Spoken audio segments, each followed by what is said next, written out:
Bonjour et bienvenue à tous. Aujourd'hui, nous poursuivons ce chemin de Noël, chemin vers la gratitude, avec ce nouvel enseignement proposé par le Père Denis.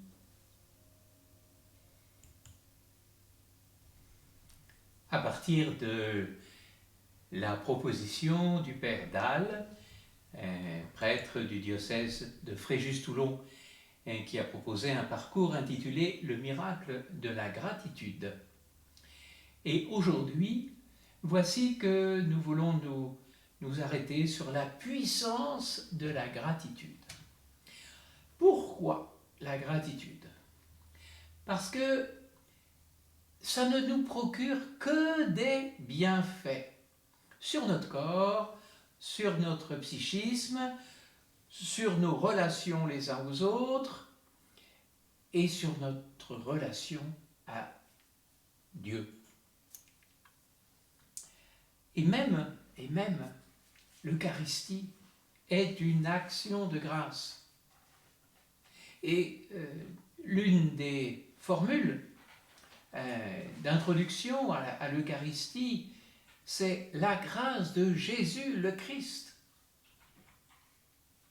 Oui, nous verrons que la gratitude, la reconnaissance, la louange trouvent toute son unité. Mais regardons d'abord les 3 étapes de la gratitude, les 3 R. Reconnaître d'abord. Reconnaître que j'ai reçu un bienfait. Reconnaître que j'ai reçu une aide, quelque chose de quelqu'un d'autre. Ensuite, ressentir, deuxième R, être touché par une émotion, gratitude, émerveillement, reconnaissance, joie, tout cela on commence à bien le cerner. Et puis troisième étape, R comme remercier pour le bienfait, rendre grâce, merci à la personne, joie de ce que j'ai reçu. Ces 3 étapes correspondent aux 3 facultés de l'être humain. La reconnaissance correspond à l'intelligence. L'émotion correspond à l'affectivité, au cœur. Le remerciement correspond à la volonté, la main. Ou bien, on pourrait dire aussi que ça correspond à 3 moments de notre vie. Reconnaître ce que nous avons reçu, c'est le passé. Ressentir, c'est le présent. Remercier, c'est le futur. Alors n'hésitons pas à pratiquer ces exercices que je vous propose. Chaque jour, soulignez 3 gratitudes au début de la journée, par exemple, ou maintenant. À l'issue de cet enseignement, prenez peut-être le temps de noter 3 gratitudes d'aujourd'hui, ou d'hier, ou de la semaine dernière.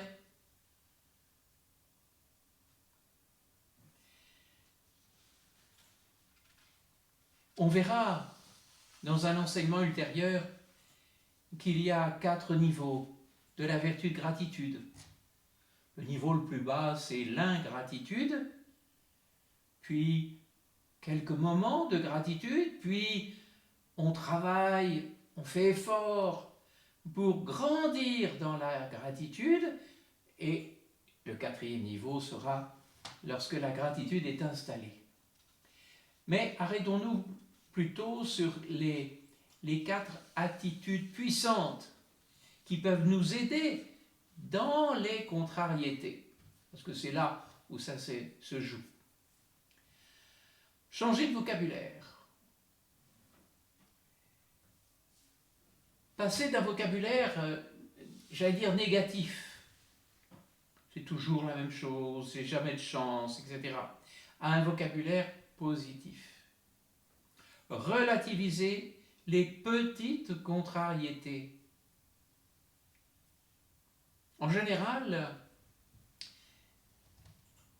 ces contrariétés nous troublent, nous agitent, nous inquiètent, mais on verra que l'ange gardien peut nous aider à prendre un peu de distance. Être persuadé, troisième attitude, être persuadé qu'au cœur des contrariétés, c'est un entraînement pour plus tard affronter de plus grosses contrariétés.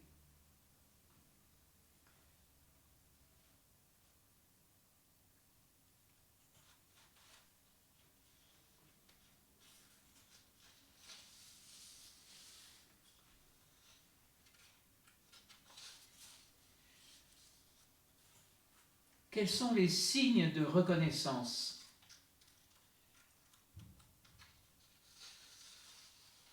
Le livre des Proverbes, au chapitre 16, verset 24, « Les paroles aimables sont un rayon de miel, doux au palais, salutaire au corps. »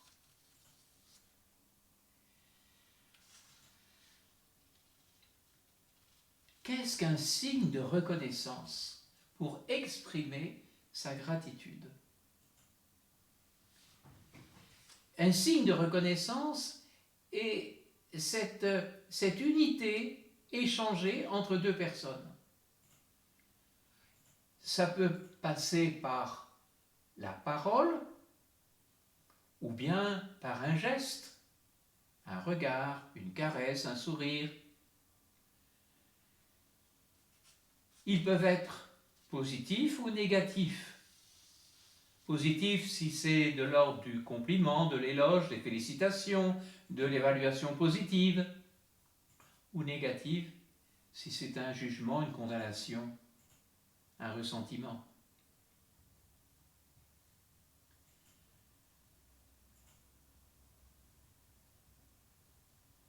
Les signes de reconnaissance sont aussi nécessaires à la vie que l'eau que nous buvons, les aliments dont nous nous nourrissons et l'air que nous respirons.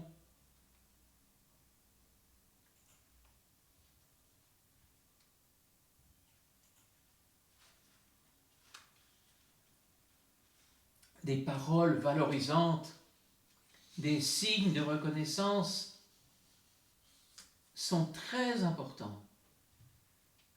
Tout plutôt que l'indifférence.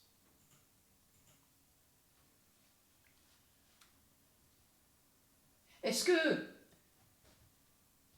ce matin, en vous levant, est-ce que vous avez dit bonjour à votre conjoint, à vos enfants, à vos parents?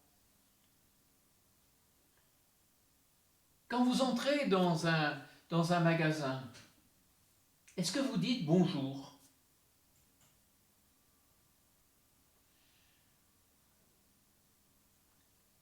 Même si on n'attend pas forcément de réponse, mais au moins avoir ce souci d'un signe de reconnaissance. Sincère, bienveillant, approprié à la situation, précis, adapté à la personne.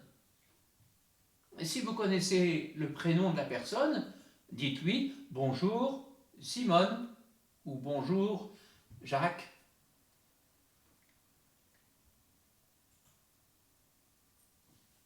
Et enfin, ce signe de reconnaissance est gratuit.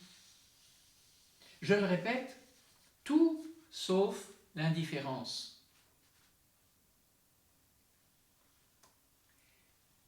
Les signes de reconnaissance sont indispensables au développement de la personne.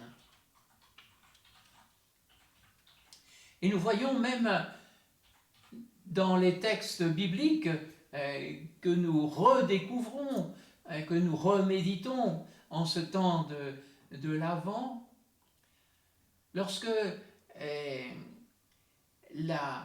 l'ange s'adresse à Marie, par exemple, « Réjouis-toi, comblée de grâce ». On est dans un certain signe de reconnaissance.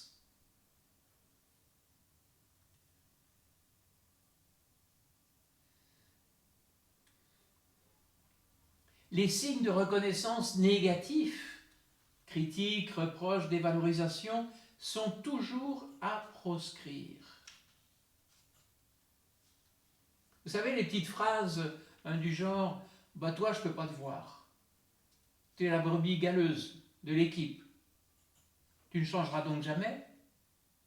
Tu es nulle. Tu es grosse, trop grande, trop petite, trop ceci, trop cela. Tu es une mauvaise mère. » Jamais Jésus ne va dire une chose pareille. Au contraire, si le signe de reconnaissance est positif, alors l'autre va être reconnu. Exemple, j'apprécie la manière dont vous avez traité cette affaire. Ton rapport est excellent. Ton dessert est délicieux. Ton enseignement était très clair. Bon, ça vous induit peut-être une réaction que vous pourriez avoir maintenant par rapport au mien. Lorsque j'étais enfant, dans les commentaires de mes enseignants, quelquefois j'avais peu mieux faire. Élève appliqué, en progrès. Je ne savais pas très bien comment on pouvait mieux faire.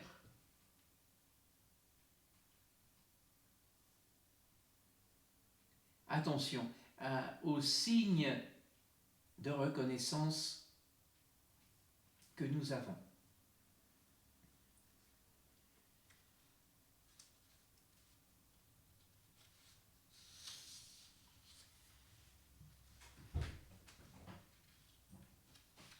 Nous avons tous envie d'apprendre des attitudes vis-à-vis de ces signes de reconnaissance. 5 règles régissent l'économie de la reconnaissance. Dans l'idéal, chacun devrait pouvoir librement en donner aux autres. Waouh, tu es en forme ce matin. Tu es belle. Tu es efficace. En recevoir. Cette phrase me touche beaucoup. En demander. Que penses-tu de mon rapport? De mon travail? En savoir en refuser. Je ne vous permets pas de dire que je suis un bon à rien. Et 5e, s'en donner soi-même. Aujourd'hui, j'ai fait ce que j'ai pu. Je suis fier de ce que j'ai réalisé.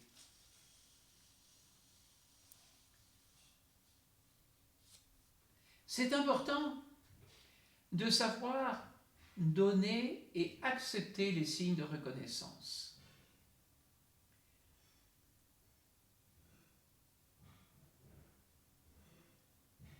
Être capable de ne pas penser, de ne pas dire quand on reçoit un compliment, c'était pas grand-chose.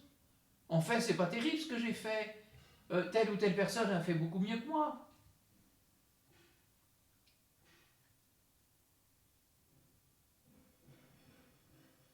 Il faut je vais vous partager une image. Quelquefois, nous avons des trous au fond de notre sac intérieur.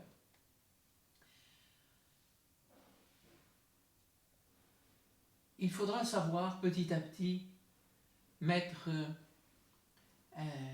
un fond, renforcer le fond à notre panier percé.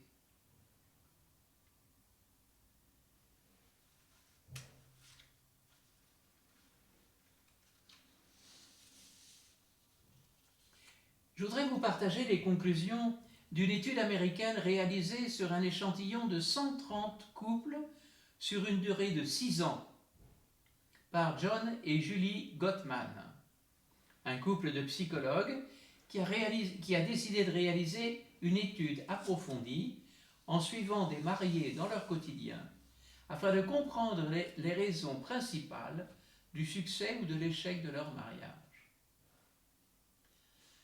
Chacun d'eux y a passé une journée, accomplissant les tâches quotidiennes, repas, cuisine, ménage, sous le regard des scientifiques. À la fin de l'étude, les couples ont été classés en 2 grandes catégories. Les experts et les désastres. Au bout de 6 ans, les couples ont de nouveau été appelés par les psychologues.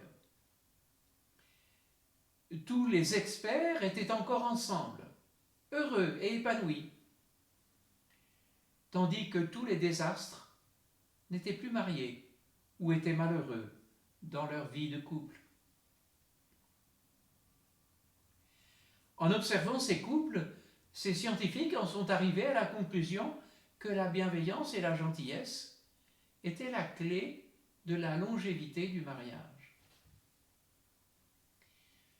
Les experts ont témoigné de l'intérêt pour les besoins de l'autre, cherchant à créer un climat de gratitude pour ce que ce dernier accomplissait, notamment par des signes de reconnaissance positifs le plus fréquemment possible, en particulier à travers les compliments.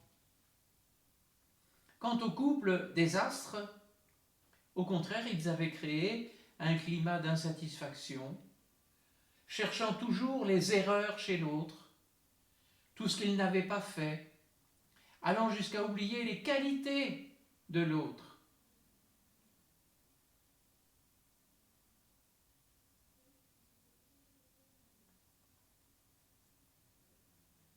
Demandez des signes de reconnaissance.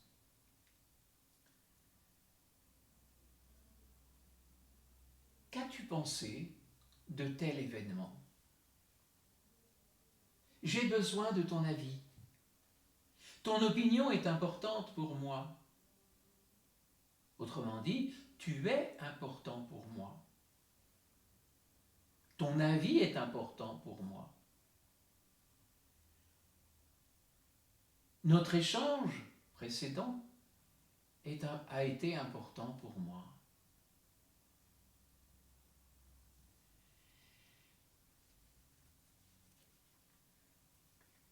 Quatrième attitude vis-à-vis des signes de reconnaissance, savoir les refuser. Si quelqu'un vous dit « tu es nul, tu vaux rien, personne ne t'aime », vous ne devez pas dire ce genre de choses, vous ne devez pas non plus les accepter.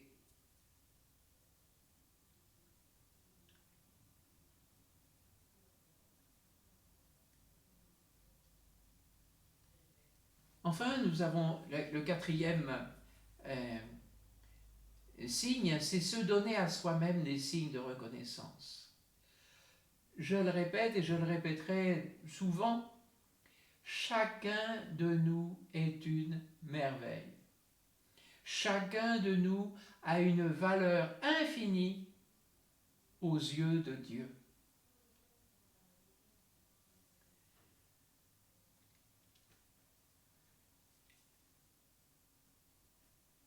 Je vous propose un temps de méditation avec ce passage du psaume 138, versets 13 à 16.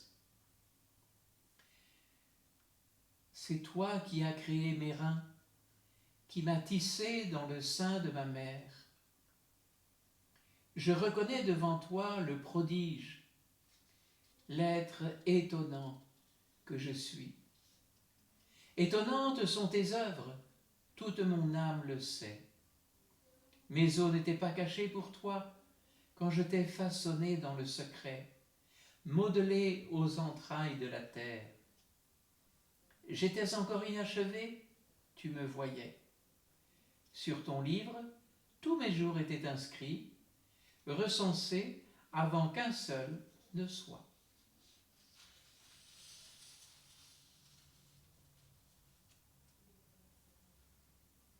Les signes de reconnaissance sont une vraie école de gratitude. Envers vous-même, envers les autres et envers Dieu. Et puis, une autre puissance d'un mot que j'espère habituel, merci. Ça fait partie de ces mots que l'on apprend étant enfant. Merci, pardon, s'il te plaît.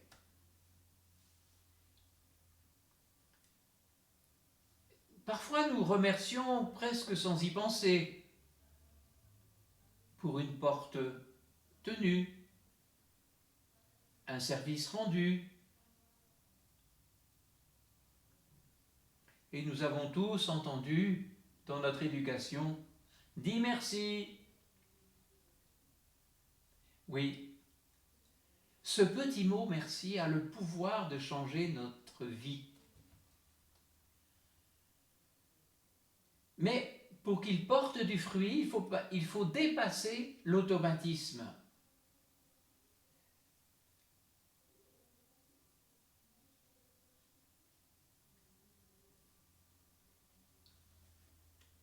Et les Américains consacrent chaque année une journée à la gratitude avec une fête qui s'intitule Thanksgiving. Donner son merci. C'est le jour d'action de grâce. Et Noël n'est-il pas l'occasion de dire toujours plus et toujours mieux merci.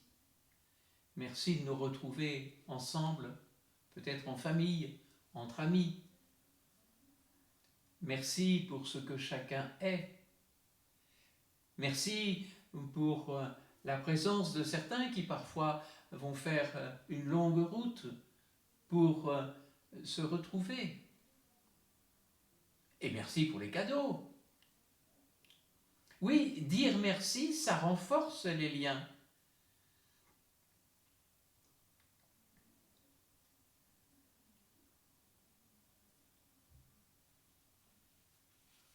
Si une personne remercie une autre d'être venue la visiter, ça va inciter cette personne à revenir. Oui, la gratitude devient contagieuse. Le merci nous relie les uns aux autres. Et ça nous fait du bien. Et ça fait du bien aux autres. Plus nous savons dire merci aux autres, à la vie qui nous gâte, moins nous nous sentons déprimés. Confirme Rebecca Shankland, c'est une psychologue.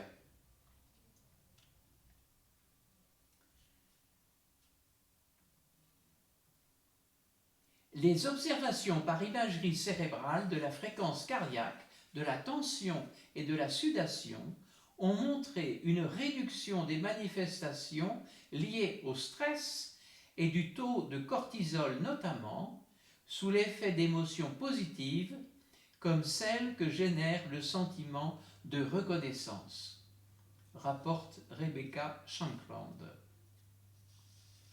Donc, le rythme cardiaque ralentit, la tension baisse, c'est bon pour le moral et c'est bon pour le cœur.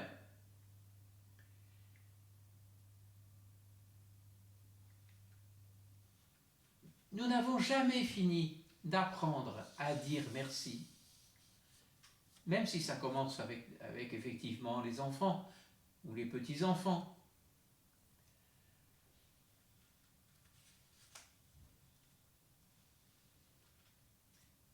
Dire merci.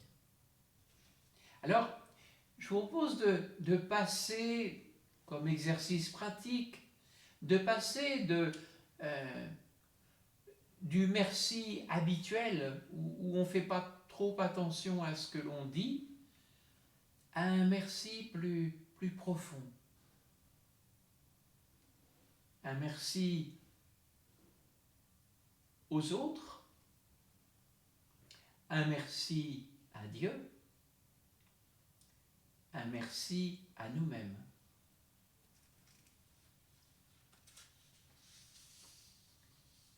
Voilà, à tous, bon chemin de gratitude vers Noël. Merci de ce que vous êtes. Merci de votre écoute. À très bientôt.